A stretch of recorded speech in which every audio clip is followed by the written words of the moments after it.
Late na ako. Sorry mga bata.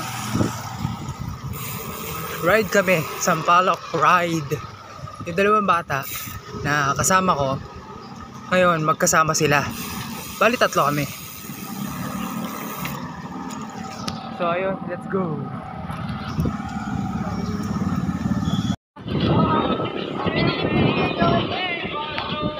Tapos binili mo? Nagdagdag ka? Pwede na rin.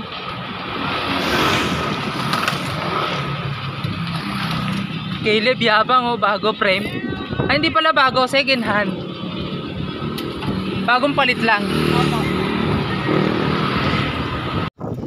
Ito sa part na to, binigyan ko sila ng instruction para magpalitan sila. Bali yung lusong namin sa color wall, tapos yung lusong na yan medyo magpapalitan sila na may trangko sila ngayon. So ayun, pakaramdam ko, hilong-hilo pa ako, pagod na pagod yung katawan ko kasi before to, nag core strength ako kaya sobrang sakit ng katawan ko. Kumbaga hindi pa ako nakaka-recover. Ito, papahirapan ko na naman yung katawan ko. Ito solid talaga to, yan mga NBA player. Samahan nyo kami mula rito hanggang dulo. Papalit na kami ng trangko. Yan. Flick sa kaliwa. Good job. Yan. Trangko ng Caleb ngayon.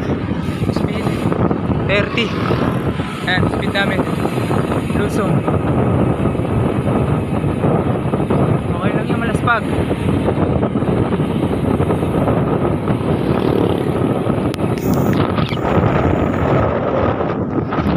Yan talaga sayo kung gusto mo lumakas, malalas pagka.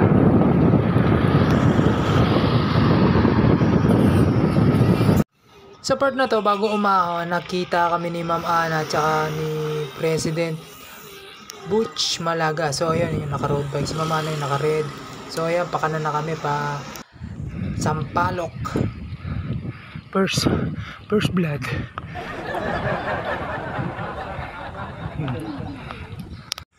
Ito masusubukan. Mga batang to, kung hanggang saan ang tiis. Kaya ganyan ang pinagawa ko. Interval sa baba. Tapos ngayon, panay-panay na medium ride. Ito nasa una. Si Allen. Sa parting ito, sinabay ko yung ganda ng view sa pagkakaroon ng recovery time ni Caleb. Kwentuhan kami para ma-relax siya. Tapos tamang takbo lang, chill.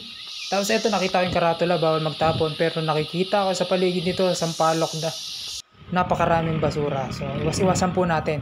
Kasi ito sa parting ito naman, sa lusong na ito, yung halos last 2 kilometers ng 2 to 3 kilometers ng Sampaloc, may lusong na parte. Ito naman yung pagkakataon mong uminom ng tubig, mag-replenish para makarecover ka sa huling mga ahon ng parting ito. Kaya pwede ka rin kumain. So ayun, ito. Pero ito nung mga panahon nito, bago kami umahon, na ramdam ko talaga yung humid, napakataas. Kahit mapuno dito, halos natatalo talaga ng humid yung presko. So ayun, inabot na namin halos 1 oras na takbuhan. Nakatungtong na kami sa tuktok ng rotonda. So ayun, kaya eto, hindi ko na pinakita yung pagbubuko namin. Maraming salamat Ma'am Ana at saka Press Butch. Sa buko, naka-refresh kami. So ayun, eto, thank you ulit kung umabot ka sa part na to.